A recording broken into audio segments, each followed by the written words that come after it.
அவரது சுயலத்திற்காக, தனது குடும்பத்தின் எதிர்காலத்திற்காக அவர் இவ்வாறான மோசமான செயற்பாடுகளில் ஈடுபட்டிருந்தாலும் அவரது மாணவர்கள் சந்தோஷப்பட்டு இருப்பார்கள். கொடுப்பவர்களின் நோக்கத்தை நிறைவேற்றி அவர்களை திருப்திப்படுத்தவுமில்லை, இறைவனை திருப்திப்படுத்தவுமில்லை. கல்லூரி மாணவர்களின் எதிர்காலத்தை கவனத்தில் கொண்டு அதனை நிறைவேற்றவுமில்லை, ஏதாவது விடயங்களில் முதலீடு செய்யவுமில்லை, தான் அனுபவித்து தன்னிறைவடைந்து செல்லவும் இல்லை, திருப்தியடைவுமில்லை. ஒரு உதாரித்தனமாக பணத்தை செலவழித்தே மோசடி செய்தார் என்பதே வேதனையான தகவல்.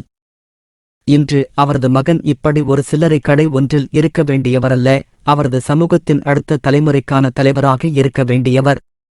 ஏனைய உலமாக்களின் பிள்ளைகளோடு அல்லது ஈரான் இஸ்லாமிய புரட்சி ஆதரவாளர்களின் பிள்ளைகளோடு ஒப்பிடும்போது மன்புல் ஹோதாவில் இலவசமாக கல்வி கற்று ஈரான் சென்று கல்வி கற்று சமூகத்திற்கு என்று எதனையும் சாதிக்கவில்லை என்பதை விட தனக்காகவும் எதனையும் சாதிக்க முடியாமல் திணறுகிறார்.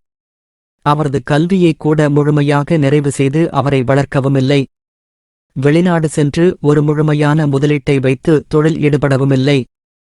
பிறரிடம் எதிர்பார்த்து வசூலித்து தொழில் செய்வதும் பிறருக்கு தர்மம் செய்வதும் அதை விளம்பரம் செய்வதும் வேடிக்கையாகவும் நகைச்சுவையாகவும் இருப்பதாக பலர் விமர்சிக்கிறார்கள்.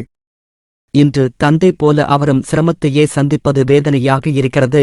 மௌலவி இஸ்ஹாக் இன்றுவரை அவருக்கு என்று, அவரது பிள்ளைகளுக்கு என்று ஒரு வீடு வாசல் சொத்துக்களை அவர் தேடாமல் இருப்பது உண்மையில் கவலையான விடயமாகும். பெண் பிள்ளையின் வாழ்க்கை பாவம் பார்த்து அந்த வீட்டை அன்பளிப்பாக வழங்கினார்கள்.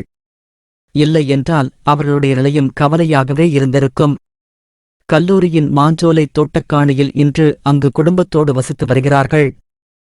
இவ்வாறான அவரது அரசியல் தளம்பல், பண மோசடி மற்றும் செயற்பாடுகள் காரணமாக அவர் மீது பலரும் கொண்டிருந்த நம்பிக்கை, மரியாதை, கண்ணியம் போன்றவைகளை இழந்தார்.